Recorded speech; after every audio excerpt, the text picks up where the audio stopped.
நடந்தது போல் என்ன ஏதுன்றதை நல்லபடியாக ஒன்றும் மறைமுகம் இல்லாமல் சொல்கிறேன். சான்ஸ் கிடைக்கும், சான்ஸ் கிடைக்காது அப்படிலாம் நினைக்க மாட்டா. ஆனா சத்தியமா சொல்றேன் ப்ரோ, முனியம்மா அவர்கள் எனக்கு இப்படி ஒரு கமெண்ட் போடுவாங்கன்னு சொல்லிட்டு நான் சுத்தமா எதிர்பார்க்கல. ஏன்னா உங்களுக்கே தெரியும், நான் டே 1ல இருந்தே முனியம்மாவை பத்தி பேசிட்டு இருக்கேன்.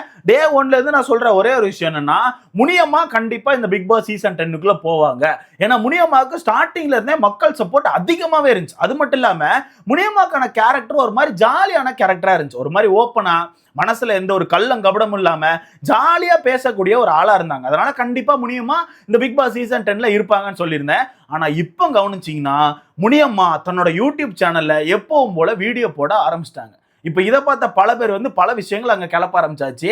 அப்ப அவ்வளவுதானா, முனியம்மாவை எலிமினேட் பண்ணிட்டாங்களா, முனியம்மா அப்ப பிக் பாஸ்க்கு வரமாட்டாங்களா, முனியம்மாவை டிஆர்பிக்காக யூஸ் பண்ணிக்கிட்டாங்களா, எனக்கு தெரியும் முனியம்மாவை எப்படி வெளியே அனுப்பிடுவாங்கன்னு சொல்லிட்டு பல பேர் பல விஷயங்களை பேசிட்டு இருக்காங்க. அந்த பல பேர்ல நானும் கூட ஒருத்தர். நான் கூட நேத்து ஒரு வீடியோ போட்டிருந்தேன், இன்னப்பா இது முனியம்மா வெளியே வந்து வீடியோ போட்டுட்டு இருக்காங்க, அப்ப முனியம்மாவை வெளியே அனுப்பிட்டாங்களா அப்படின்னு சொல்லிட்டு நானும் யோசிச்சு பேசியிருந்தேன். பட் நேத்து தான் கேட்டேன், என்ன கதை, இந்த மாதிரி நடந்துட்டு இருக்க, என்ன கதை அப்படின்னு சொல்லி கேட்டதுக்கு அப்புறம் தான் எல்லா விஷயத்தையும் ஓப்பனா சொல்லியிருந்தாங்க. ஆமா, முனியம்மாவை இந்த காமன் மேன் ஷோ விட்டு வெளியே அனுப்பிட்டாங்க, உண்மையாவே வெளியே அனுப்பிட்டாங்க. அது என்ன அப்படிங்கறத ஓப்பனா சொல்றேன். அது மட்டும் இல்லாம இப்ப முனியம்மாவை பத்தி வெளியே பல பேர் பல விஷயங்களை பேசிட்டு இருக்காங்க.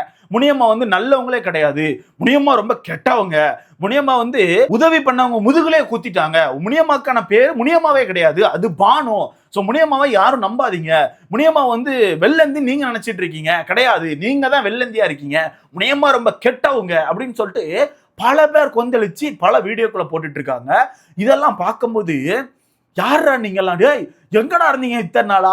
அதாவது அவங்களுக்கான யூடியூப் சேனல்லாம் போய் பார்த்தீங்கன்னா ஒரு சில பேர் புதுசா ஓபன் பண்ணியிருக்காங்க, ஒரு சில பேர் இதுக்கு முன்னாடி முனியம்மாவை பத்தி பேசவே இல்லை, சும்மா தான் இருந்திருக்காங்க. சடனா முனியம்மாவை பிடிச்சி போட்டு கடுமையா கடிச்சிட்டு இருக்காங்க, கடுமையான வன்மம். இதுல ஒரு சில பேர்லாம் என்ன சொல்றாங்கன்னா, முனியம்மாவுக்கு சப்போர்ட் பண்றவங்களா முட்டா பசங்க, சோ இந்த மாதிரி ஆட்களுக்கு சப்போர்ட் பண்ணக்கூடாது, இந்த மாதிரி ஆட்கள் பிக் பாஸ்க்குள்ள வரக்கூடாது அப்படின்னு சொல்லிட்டு பயங்கரமா பேசி வச்சிருக்காங்க.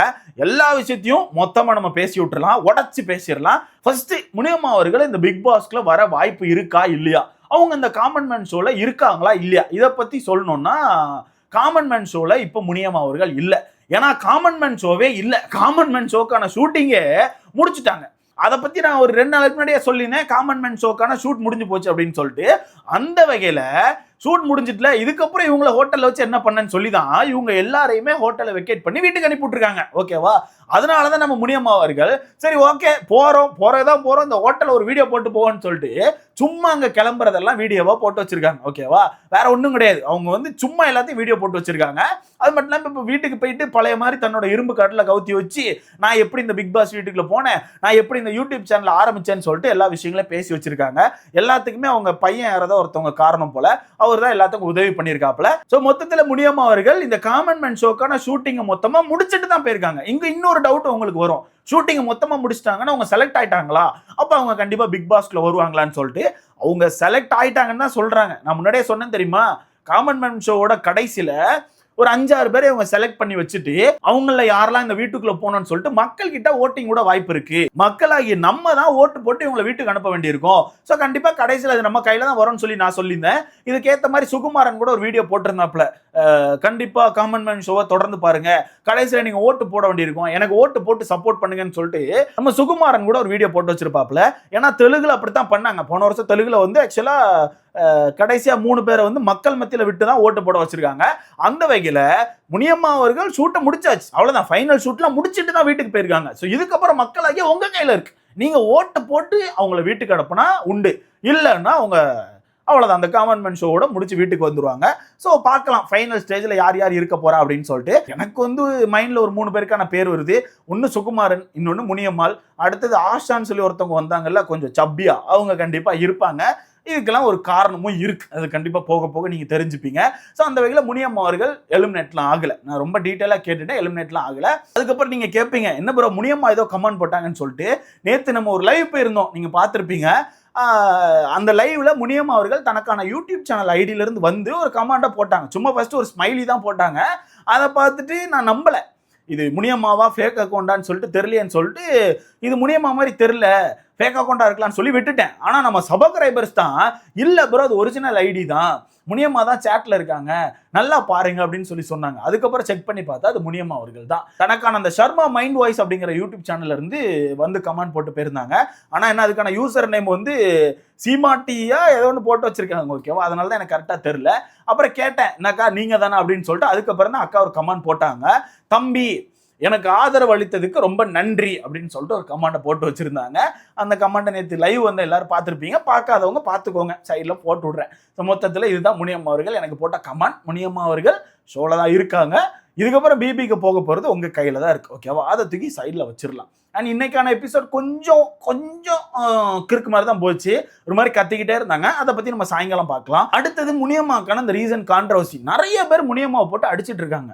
முனியம்மா நல்லவளே கிடையாது, முனியம்மா கெட்டவா, முனியம்மாக்கான பேர் முனியம்மாவே கிடையாது பானு, முனியம்மா வந்து மக்களை ஏமாத்திட்டு இருக்கா, முனியம்மா வந்து நடிக்கிறா, அவ உள்ள போயிட்டு கருப்பா இருக்கிறத நினைச்சு கவலைப்பட்டேன்னு சொன்னா, ஆனா வெளியே இருக்கும்போது கருப்பு தான் அழகுன்னு சொல்லி பேசினா, அவ வந்து ஃபுல் ஆஃப் ஃபேக் அப்படின்னு சொல்லிட்டு பல பேர் அடிச்சிட்டு இருக்காங்க.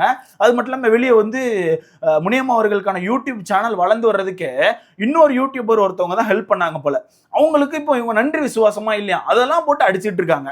அதெல்லாம் போட்டு அடிச்சு நீங்க யாரும் சப்போர்ட் பண்ணக்கூடாது, முனியம்மா பத்தி பேசுற யாருமே அவங்களுக்கு சப்போர்ட் பண்ணாதீங்க அப்படின்னு சொல்லி பல பேர் பேசிட்டு இருக்காங்க.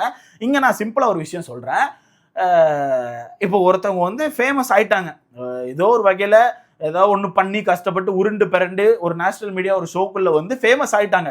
அதை ஏத்துக்க முடியாம கூட இருக்க இந்த மாதிரி ஆட்களை கொந்தளிக்கும் போது தான் நம்ம எந்த மாதிரி ஒரு சூழ்நிலையில வாழ்றோம் அப்படிங்கிறத கவனிக்க முடியுது. ஏன்னா அந்த வீடியோ போடுற ஆட்கள்லாம் பார்த்தீங்கன்னா ஏதோ ஒரு வகையில இதுக்கு முன்னாடி முனியம்மா கூட தொடர்பில் தான் இருந்திருக்காங்க. பட் முனியம்மாவுக்கு இந்த ஒரு வாய்ப்பு கிடைச்சிட்டு முனியம்மா அவர்கள் கொஞ்சம் வளர ஆரம்பிச்சிட்டாங்க. அதை ஏத்துக்க முடியாம முனியம்மா அப்படி பண்ணிட்டா, முனியம்மா எப்படி பண்ணிட்டா, முனியம்மா யூடியூப் சேனல் வளர்றதுக்கே இன்னொரு யூடியூபர் தான் உதவி பண்ணாங்க, நன்றி விசுவாசம் இல்லைன்னு சொல்லிட்டு பல இதை போட்டுட்டு இருக்காங்க. இங்க நான் இன்னொரு விஷயத்தையும் ஆட் பண்ணிக்கிறேன்.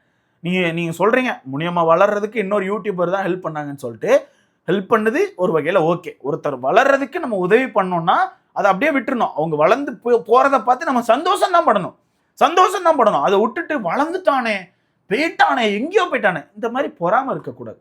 அது மட்டும் இல்லாமல் அவங்க வளர்ந்து போயிட்டு உங்களை எட்டி பார்க்கலனா அதையும் நீங்க பெருசா எடுத்துக்க கூடாது. சரி ஓகே, ஏதோ உங்களால வளர்ந்து ஒருத்தன் நல்லா இருக்கான் அப்படின்னு சொல்லி போயிடணும். வளர்ந்துட்டானே அவன் எனக்கு எதுவுமே பண்ணலையே, அவன் என்ன எதுவும் கண்டுக்கவே இல்லையே, இதுவும் இது பண்ணக்கூடாது.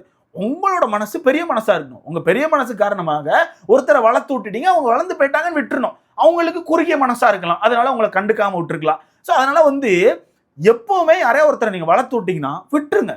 வளர்ந்த பிறகு அவங்கள பார்த்து பொறாமப்படுறது, அவங்க மேல வன்மத்தை காட்டுறது, இந்த மாதிரி விஷயங்களை பண்ணாதீங்க. பட் எனக்கு இவங்க கதை எப்படிலாம் தெரியாது. இவங்க உண்மையாவே நம்ம முனியம்மாவோட யூடியூப் சேனல் வளர்றதுக்கு இன்னொருத்தவங்க தான் காரணமா அப்படிங்கிறதுலாம் நமக்கு கண்டிப்பா தெரியாது. பட் இந்த வன்மம் வந்து பெருசா தேவை கிடையாது, தவிர்த்துக்கலாம். அது மட்டும் இல்லாம முனியம்மா நடிக்கிறாங்க பிளா பிளா பிளா, வெளியே ஒரு பொய்யான ஆள் அப்படிலாம் சொல்றீங்க தெரியுமா. இங்க இன்னொரு விஷயத்தையும் புரிஞ்சுக்கோங்க. நாங்க யாரும் முனியம்மாக்கான பர்சனல் எடுத்து போட்டு பேசி முனியம்மாக்கான வாழ்க்கை இப்படிதான் இருந்துச்சு, முனியம்மா வந்து இப்படித்தான் அப்படித்தான் இதெல்லாம் பேசி இது பண்றதுக்கு நாங்க இல்லை. நாங்க அந்த கேம் ஷோவை பாக்குறோம். இப்போ காமன் மேன் ஷோக்குள்ள வராங்களா, அந்த ஷோக்குள்ள என்ன பேசுறாங்களோ அதை மட்டுமே எடுத்து வச்சுதான் நாங்க பேசுவோம். அதை தாண்டி முனியம்மாக்கான பர்சனல் லைஃப் அப்படி அவங்க இப்படி வச்சிருக்காங்க இதெல்லாம் எங்களுக்கு தேவையே கிடையாது. அது மட்டும் இல்லாமல் இப்போ அவங்க பிக் பாஸ்க்குள்ளே வந்தாலுமே நாங்கள் யாருமே முனியம்மா ரொம்ப கஷ்டப்பட்ட ஆளு, ஐயோ ரொம்ப பாவப்பட்ட ஆளு இப்படிலாம் பார்த்து ஓட்டு போடுறதோ இது பண்ணுறதோ கிடையாது. உள்ள வந்து கண்டென்ட் கொடுத்தா மதிப்பாங்க, கண்டென்ட் கொடுக்காம சும்மா உட்காந்துருந்தா அடுத்த நாளே அடிப்பாங்க. அதுதான் மக்கள். அந்த ஷோவை மக்கள் அப்படித்தான் பார்க்குறாங்க. ஏன்னா அந்த ஷோக்குள்ள நல்ல வசதியான ஆட்களும் வருவாங்க, வசதியே இல்லாமல் கஷ்டப்பட்டு உருண்டு வந்தவங்களும் அங்கே இருப்பாங்க. எல்லாரையும் சமமாக தான் மக்கள் பார்ப்பாங்க. நல்லா நீ பண்ணா அந்த வீட்டுக்குள்ள இருப்ப, இல்லை உன்னை அந்த வீட்டை விட்டு வெளியே அனுப்பிடுவாங்க, அவ்வளோதான். ஸோ மொத்தத்தில் நாங்கள் வந்து அவங்க வீட்டுக்குள்ள இருக்கும்போது அந்த வீட்டுக்கு என்ன பண்ணுறாங்களோ அதை வச்சு மட்டும்தான் பேசுவோம். அதை தாண்டி வெளியே வந்ததுக்கு அப்புறம் அவங்களுக்கான பர்சனல் லைஃப் எங்களுக்கு தேவையே கிடையாது. அவங்களுக்கான பர்சனல் லைஃப் அது அவங்க தான் அதை பார்த்துக்கணும். இப்போ அதெல்லாம் எடுத்துட்டு வந்து வச்சுக்கிட்டு அவங்களுக்கு சப்போர்ட் பண்ணாதீங்க, அவங்க இப்படி இவங்க இப்படி தேவை கிடையாது. இந்த வன்மம் இதுக்கு வளர்ந்துட்டாங்க அப்படின்னு இந்த அளவுக்கு வன்மத்தை காட்டக்கூடாது, இந்த அளவுக்கு கேவலமா வன்மத்தை காட்டவே கூடாது. என்ன கேட்டிங்கன்னா அவங்க வெளியே என்னமோ இருந்துட்டு போட்டு இந்த கேம் ஷோக்குள்ள என்ன பண்றாங்களோ அதை மட்டும்தான் நம்ம பார்க்கணும், அதை மட்டும்தான் பார்க்கணும். ஏன்னா வெளியே வந்து பணக்காரனா இருக்காங்க இப்படி இருக்காங்க அப்படி இருக்காங்கன்னு பார்த்தா யாருமே இந்த பிக் பாஸ் வீட்டுக்குள்ள போக முடியாது. ஏன்னா எல்லாருமே ஏதோ ஒரு வகையில நல்லாவும் இருப்பாங்க கஷ்டப்பட்டும் இருப்பாங்க. ஸோ அதனால நம்ம வந்து அதெல்லாம் பார்க்கவே முடியாது. என்ன கேட்டா அவங்க இந்த ஷோக்குள்ள என்ன பண்றாங்களோ அதை மட்டுமே ஜட்ஜ் பண்றது நல்லதுன்னு நான் நினைக்கிறேன். இதை பத்தி உங்களுக்கான கருத்துன்னு சொல்லிட்டு மறக்காம கமெண்ட்ல போடுங்க. நாளையில இருந்து இந்த எபிசோட்லாம் கொஞ்சம் சூடு பிடிக்க ஆரம்பிக்கும் நினைக்கிறேன். ஏன்னா இன்னைக்கான எபிசோட ஓரளவு அரிச்சு முடிச்சிட்டாங்க. அவ்வளவுதான், அரிச்சு முடிச்சு டாப் 22 கண்டஸ்டன்ஸ் எடுத்துட்டாங்க. ஸோ நாளில இருந்து நல்லா இருக்கும் நான் நினைக்கிறேன். ஸோ இதை பத்தி உங்களுக்கான கருத்துன்னு சொல்லிட்டு மறக்காம கமெண்ட்ல போடுங்க. அடுத்த வீடியோல பார்க்கலாம்.